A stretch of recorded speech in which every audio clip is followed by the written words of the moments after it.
Assalomu alaykum. Mana bugungi lesson 2, ya'ni ikkinchi darsga A1 darsi, ya'ni beginnerlar uchun bo'lgan ingliz tili darsining ikkinchisi kelik, lesson 2. So today's plan, bugungi plan, lesson plan, ya'ni olmoshlar o'tamiz, ya'ni o'tgan birinchi darsning davomi, ya'ni olmoshlar qolgan qismlarni o'tamiz. Qolgan turlarni listeningda bitta first day at school degan listening bo'ladi. Readingda yana ikkitagina ikkinchi darajaga oid bo'lgan 3 ta passage'lar, kichkina readingchalar, keyin lug'at, family va transport mavzusida. MBS Education Center, maksimal natija uchun maksimal harakat. Xo'p, endi mavzuga keladigan bo'lsak, mana grammatika mavzumiz birinchi boshlandi. Grammatika mavzusida olmosh degan mavzuni o'tamiz dedik bugun. Olmoshlarning qaysi turlarini o'tamiz? Bugun olmoshlar asosan all, half, each, every, both, either, neither, another, other yoki others kabi belgilash olmoshlari, ya'ni defining pronouns tushuntirib berishga harakat qilamiz. Xo'p, birinchisi, mana bu yerda all degan so'z kelyapti. All degan so'z bu hammasi, barisi, barchasi degan ma'nolarni bildiradi ingliz tilida.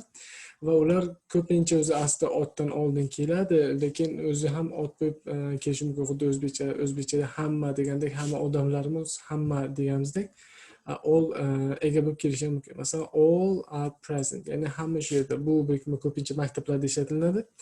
All are present, ya'ni hamma bor, ya'ni hamma shu yerda, hamma darsda qatnashyapti degan ma'noda kelayotgan narsa.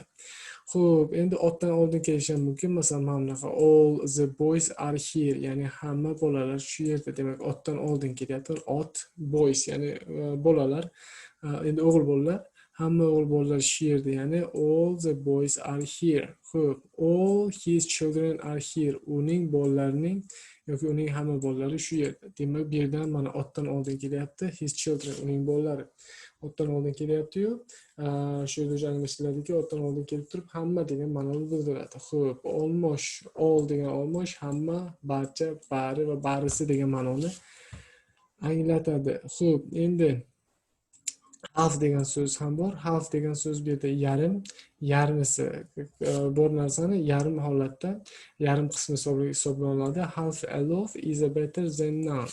Xo'p, yarim tomon yo'qligidan ko'ra yaxshiroq deyapti. Endi bu yerda biz hozir chuqurlashmayotganligimiz sababli hali kelajakda mana olmosh mavzuni chuqurlashtirib o'tamiz.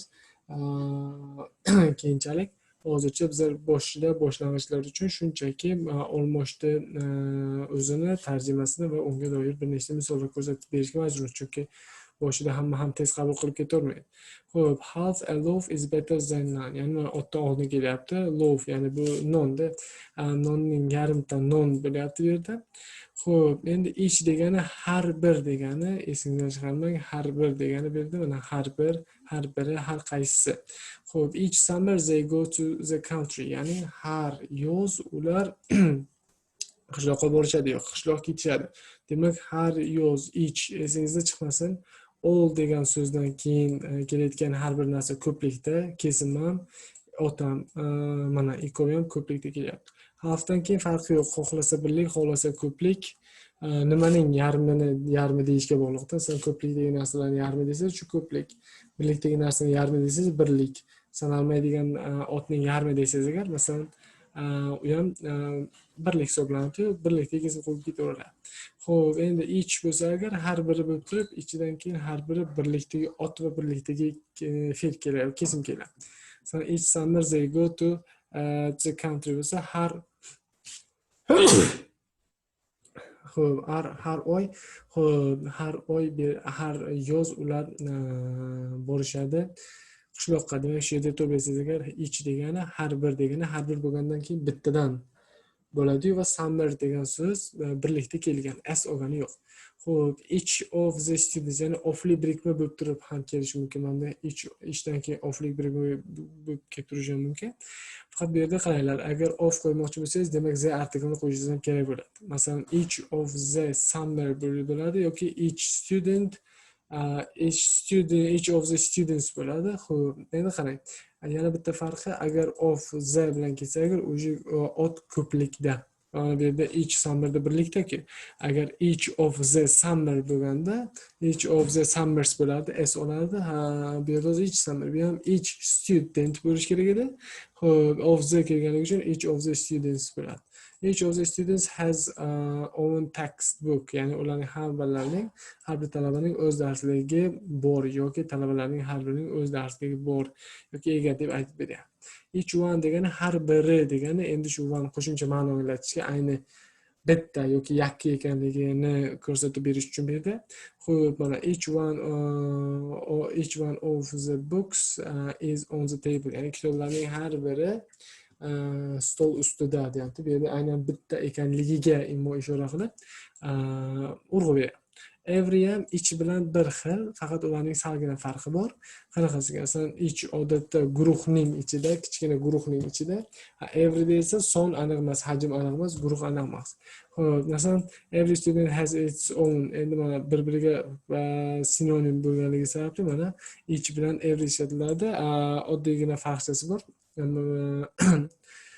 Guruh bo'lsa agar each, agar guruh bo'lmasa agar every, lekin muqobil sifatida bir-birini o'rnida qo'llanilishi mumkin. Both degani har ikkalasi, ikkalovi ham degani, bu ham otdan oldin kelishi mumkin, o'zi ega bo'lib kelishi mumkin yoki both of the sifatida kelishi mumkin. Bu yerda ochig'ini sizlarga both children are asleep, ya'ni ikkala bola ham uxlayapti deyish mumkin. Buning o'rnida both of the children deyish mumkin yoki both children deyish mumkin. Uning farqi yo'q. Hozircha albatta farqi yo'q. Keyin kelajakda sekin-asta ingliz tilida ko'proq ma'lumotga ega bo'lsanlar, keyin o'sha farqi bo'la boshlaydi. Paydo bo'ladi sizlar uchun. Either degani ikkalasi, har ikkalasi yoki yo bunisi, yo bunisi, ya'ni ikkalasidan bittasi degan ma'noda keladi. Xo'p, endi qarang. If either of my brothers wins the race, I will be happy. Agar ikkala akam poya yutsa, demak men baxtiyor bo'lardim, demak xursand bo'lardim deyapti. Mana ikkala akam ham poygaga yutsa, xo'p. Do Mary and Margaret both want bananas deyapti. Ya'ni Margaret ham Mary ham ikkalovi ham xohlaydi bananani desa, Mary doesn't want any, Margaret doesn't either deyapti. Endi bu o'zi bu yerdagi u ham degan ma'noda kelyapti. Mana Margaret ham tarjimasida Margaret ham degan ma'noda kelyapti. Bu yerdagi either olmosh boshqa qoidaga taalluqli, o'sha boshqa grammatik qoidalar bilan birlashib keladi. Xo'p, bu yerda inkor gapning oxirida either virgul bilan ajratib qo'yilsa, ham degan ma'noni anglatadi. Buning uchun avval undan oldin bitta inkor qiladigan gap kerak. Keyingi gapda, ikkinchi gapda oxirida yana qaytarib o'tirmaslik sifatida virgul either qo'ysangiz agar, o'sha u ham degan ma'noda keladi. Not either yoki neither degan narsa bor. Demak, bundan chiqdi neither degani na bunisi hech qaysisi, not either degani o'sha neither bilan bir-biriga sinonim bo'ladi. Xo'p, the first experiment didn't give the expected result. Ya'ni birinchi tajriba kutilgan natijani bermadi. And neither did the second one. Ya'ni ikkinchisi ham deydi.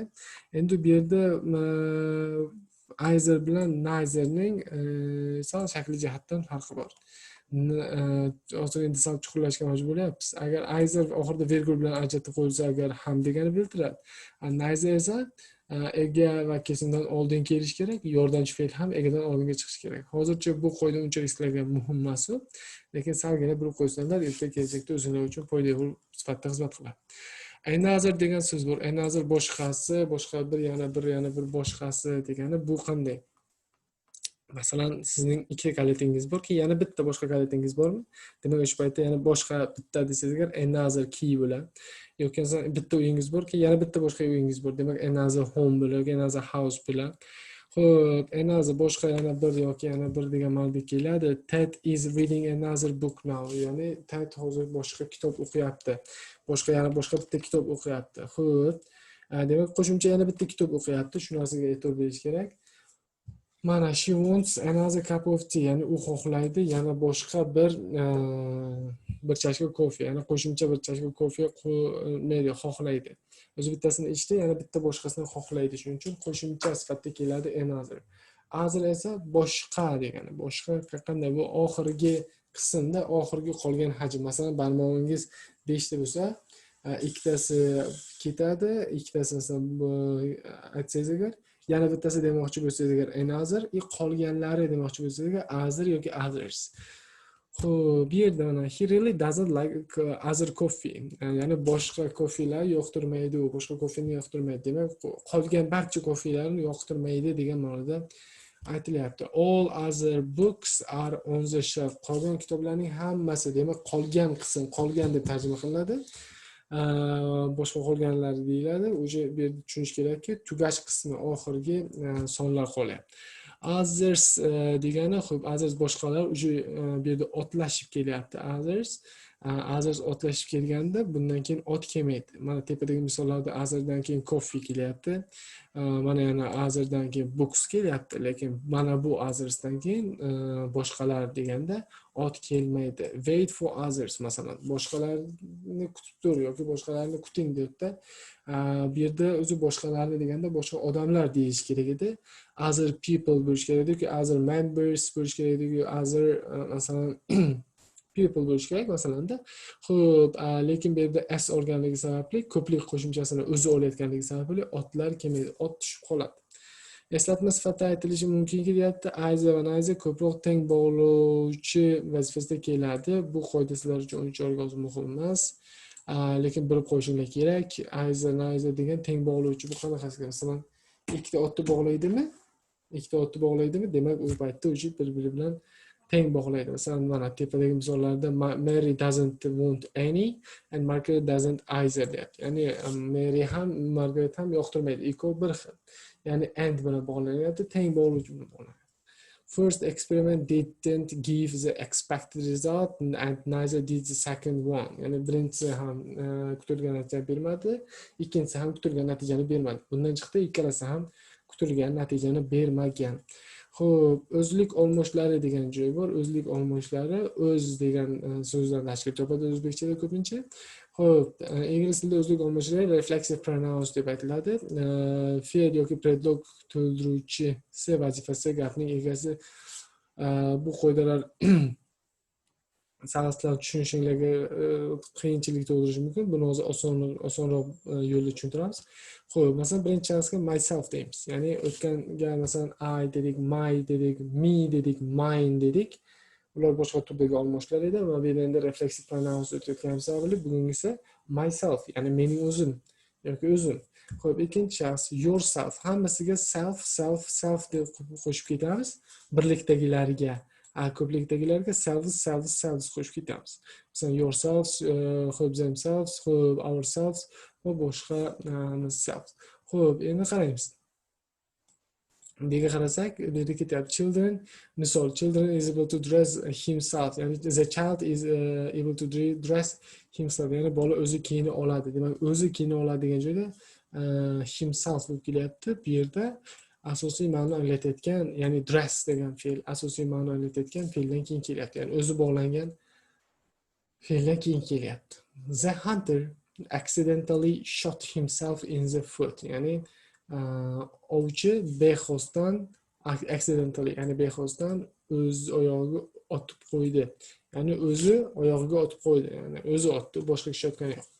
The boy is old enough to go on the bus all by himself. Ya'ni bola yoshi ancha yetarli avtobusda o'zi ketishga deyapti. Ya'ni bola avtobusda yolg'iz o'zi yurishi uchun yetarli ulg'aygan, yetarli yoshi katta. All by himself. Xo'p, o'zlik olmoshi oxirgi misolimizdagi all by birikmasi yolg'iz o'zi, yakka yolg'iz degan ma'noda all by himself ishlatishimiz mumkin ekan. Xo'p, istisno makonni ifodalovchi predlogli birikmalarda o'zlik olmoshi o'rnida ularning obyekt kelishi shakllari qo'llaniladi. Bu nima degani? Masalan, agar ma'lum bir predlog bilan kelsa, masalan, in front of them, ya'ni qarshisida, above him, undan teparoqda, o'zining teparoqda, behind her, o'zidan orqaroqda. Endi bu yerda agar predlog bilan kelsa, agar bizlar bu yerda obyekt olmoshlar, ya'ni kecha o'tganimiz me, you, him, her, its, ours, yours, is, they, uzr kechirasizlar. Xo'p, me, you, him, her, it, keyin us, keyin you, keyin them degan olmoshlar bilan qo'llaniladi predlog. Tega o'tgan darsda agar kuzatgan bo'lsanglar o'sha yerda ham bor edi. Xo'p, keyin kuchaytirish olmoshlari, ayni shu o'zlik olmoshlari Esinglardan chiqmasin, ayni o'zlik olmoshi egadan keyin to'g'ridan to'g'ri ega va fe'lning asosiy fe'lning o'rtasida kelsa, bu yerda u kuchaytirish olmosh sifatida, ya'ni kuchaytirib beradi yoki gapning oxirida kelsa.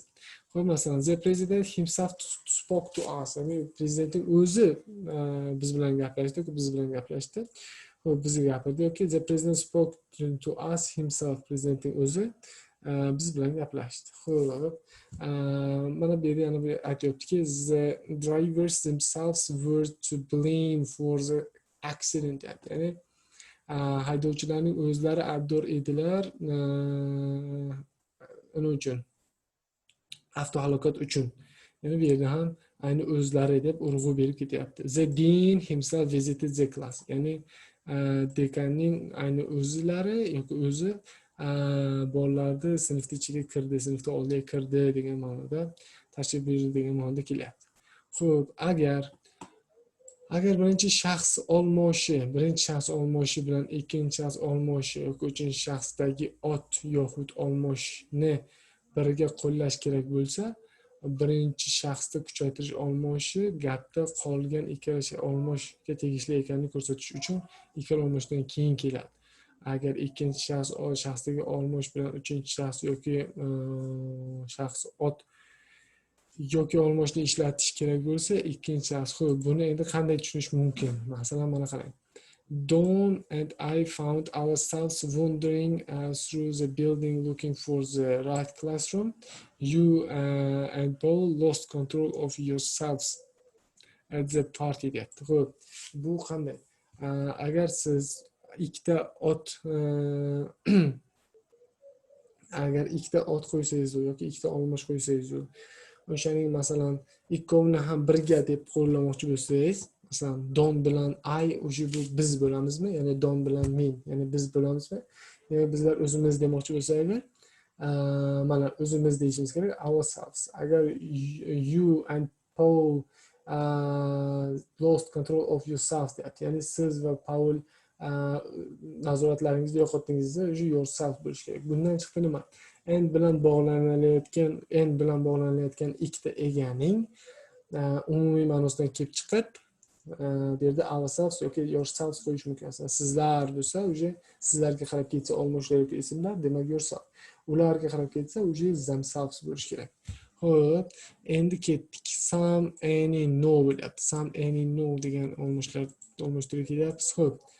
Some olmoshi bir qancha degan ma'noni anglatib, faqat bo'lishli gaplarda ishlatiladi. Esingizdan chiqmasin, some olmoshi faqat bo'lishli gap tarkibida keladi.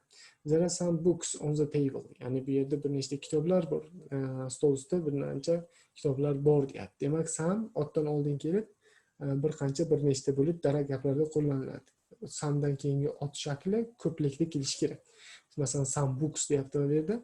Demak, somedan keyin books ko'plikdagi ot shakli qo'llanyapti. I have got some French books deyapti. Ya'ni menda bir nechta fransuzcha kitoblar bor deyapti. Demak, bu yerda ham books ko'plikda kelyapti somedan.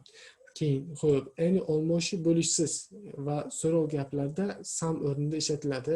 Xo'p, va hech qanday. Demak, inkor gaplarda va bo'lishsiz gaplar, inkor gaplarda va so'rov gaplarda any degan so'z qo'llanilishi mumkin. Masalan, there aren't any books on the table. Ya'ni stol ustida hech qanday kitoblar yo'q. Are there any books on the table? Ya'ni stol ustida bironta kitob bormi? Demak, ko'ryapsizki, inkor gaplarda va so'rov gaplarda ishlatilyapti any. Xo'p, I haven't got any French books. Menda hech qanday fransuzcha kitob yo'q. Mana shu yerda endi any degani hech qancha yoki hech qanday degan ma'noni anglatib kelyapti. Have you got any French books? Ya'ni sizda birorta, bu yerda o'sha birorta degan tarjima bilan kelyapti, tepasida hech qanday edi. Eslatma, any olmoshi bo'lishli gaplarda har qanday istagan, xohlagan, ya'ni aynan shu yerda e'tiboringlar, istagan va xohlagan kabi ma'nolari ishlatilishi mumkin. Mana shu eng asosan tarjima qilishga oson bo'lgan yo'l. Xo'p, come and see me anytime, ya'ni keling va ko'ring meni xohlagan paytingizda. Ya'ni men istagan paytingizda kelishingiz mumkin deyapti. Anytime istagan payt. Some va any sanalmaydigan otlardan oldin kelganda odatda o'zbek tiliga tarjima qilinmaydi. Ya'ni sanalmaydigan otlar, sanab bo'lmaydigan otlar. Give me some milk, ya'ni menga sut bering iltimos deyapti. Sut olmoqchi Xo'p, bu yerda I've got some money but not enough to buy a car. Ya'ni menda ozgincha pul bor, yoki menda pul bor, lekin yetarlicha emas mashina sotib olishga. Is there any butter? Ya'ni muzlatgichda sariyog' bormi? Shu yerda sariyog' degan so'z, ya'ni sariyog' sanalmaydi, pul sanalmaydi, sut sanalmaydi. Bulardan oldin kelgan some, any, no, some, any degan olmoshlar tarjima qilinmaydi. Xo'p, some va any olmoshlardan keyin of predlog kelishi mumkin. Bu holatda o'zi tepadagi xuddi is yoki ichga o'xshab, some ofdan keyin kelgan ot ko'plikda keladi. Masalan, some of the books are on the table. Ya'ni bir qancha kitoblar stol ustida. Some of the participants will come later. Ya'ni qatnashuvchilarning, ishtirokchilarning ba'zilari kechroq kelishadi. Any of bo'lishli gaplarda ning istalgani degan bo'lsa, bo'lishsiz gaplarda ning hech qaysi, ning hech bir degan ma'noda keladi.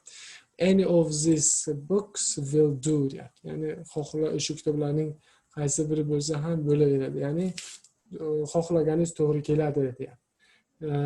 Any of these people couldn't give useful information. Ya'ni mana bu odamlarning hech qaysi, o'sha odamlarning hech biri foydali ma'lumot bera olmadi deyapti.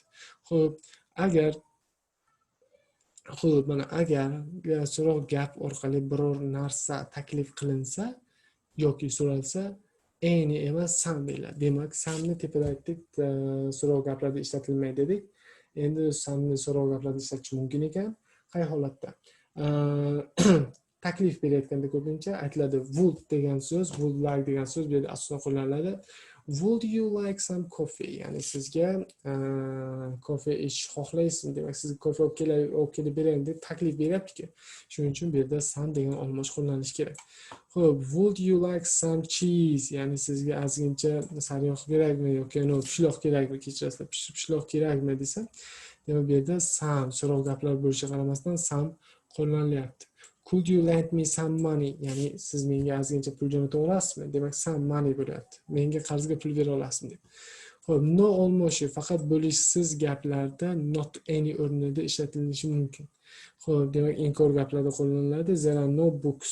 Faqat yoki there are no books yoki no book farqi yo'q. Faqat bitta narsaga e'tibor berishingiz kerak. No'dan keyin bu yerda article kelmaydi. An degan article kelmaydi. I have no time. Mana no time, ya'ni menda hech qanday vaqt yo'q. Xo'p, any, some, any, no olmoshlari bilan body, one, sing va beya degan so'zlar birgalashib ketishi mumkin. Masalan, somewhere, somebody, somewhere, somebody, someone, something, anybody, anywhere, anything, anybody, hope, anyone, nobody, no one, nothing, nowhere deganlar xuddi shunday qo'shilib ketadi. Masalan, somebody bo'lsa biron kim, someone bo'lsa biron kim, something bo'lsa biron narsa, somewhere bo'lsa biron yer, anybody bo'lsa biron kim, yo'q, hozir anybody bo'lsa yo hech kim yoki xohlagan odam, istalgan odam. Anyone bo'lsa yoki hech kim yoki istalgan odam. Anything yoki hech narsa yoki biron bir narsa, xo'p, istalgan narsa. Anywhere yo hech qayer yo istalgan yer. Nobody, hech kim, no one, hech kim, nothing, hech narsa, nowhere, hech qayer. Anything olmoshi so'roq va inkor gaplarda nimadir yoki biron narsa yoki hech narsa ma'nosida kabi so'zlar bilan kelishi mumkin. Did he tell you anything about that accident? Ya'ni u senga kungi accident haqida, ya'ni baxtsiz voqea haqida biron narsa aytib berdimi deb so'rayapti. Demak, biron narsa degan ma'noda kelyapti bu yerda. He doesn't know anything about that. U baxtsiz voqea haqida hech narsa bilmaydi. Dedi hech narsa. Anywhere olmoshi so'roq va inkor gaplarda biror yer, biror yoq yoki biror joy yoki hech yer, hech qayer deb tarjima qilinishi mumkin. Will you go anywhere this weekend? Ya'ni biron joyga borasizmi shu hafta, shu haftaning oxirida, dam olish paytlarida. Xo'p, last evening I was at home, I didn't go anywhere. Ya'ni o'tgan oqshom bo'ladimi? O'tgan oqshom men uyda edim va hech qayerga bo'lganim yo'q. Nobody yoki no one faqat eng ko'p gaplarda hech kim, hech qanday degan so'zlar bilan tarjima qilinadi. Not anyone o'rnida qo'llanilishi mumkin. Xo'p, nobody needs to worry about the ice storm in Yamayka bo'lsa, xo'p, hech kim unday xavotirga tushishi shart emas Yamaykadagi qo'lbola haqida. Nothing olmoshi faqat inkor gaplarda hech narsa ma'nosida ishlatiladi. Xo'p, nothing olmoshi faqat inkor gaplarda hech narsa degan ma'noda qo'llanilishi mumkin. Misol, masalan, nothing of their plans, ya'ni ularning planining hech narsasi xo'p was known to me bo'lsa, menga ma'lum edi deb tarjima qilinadi. There is nothing, ya'ni bu yerda hech narsa bor, in the box, ya'ni qutining ichida hech narsa yo'q. It's empty, ya'ni u bo'sh. Nowhere, ya'ni hech qayer degan olmosh, hech yer, hech yo'q degan tarjimalar bilan chiqyapti. Nowhere have I seen so many beautiful houses, ya'ni hech qayerda men ko'rmagan bunday chiroyli uylarni deyapti. Xo'p, bu yerda e'tibor bersanlar agar have degan yordamchi fe'l egadan oldinga chiqilyapti, ya'ni inversion hodisasi sodir bo'lmoqda. Lekin bu mavzuni hali biz yoritib bera olmaymiz, chunki bu narsa uchun ingliz tilida anchagina ma'lumotlarga ega bo'lish kerak. Xo'p, shu bilan grammatika bugungi darsimiz tugadi. Quyida listeninglar bor, listeninglar bajarish kerak. Readinglar mana kechagiga nisbatan sal endi qiyinlashmoqda. Xo'p, lug'at mavzuni oila haqida ota, ona, aka, uka degan so'zlar bor. Bularni yodlab chiqishingizga to'g'ri keladi. Keyin moshlar, transport haqida lug'atlarimiz bor. Xo'p, bizning ikkinchi darsimiz ham A1 darajasida tugadi. Xo'p, mavzularimiz olmoshlar o'tdik bugun. Keyin MBS Education Center maksimal natija uchun maksimal harakat. Bizni kuzatishda davom eting. Rahmat e'tiboringiz uchun.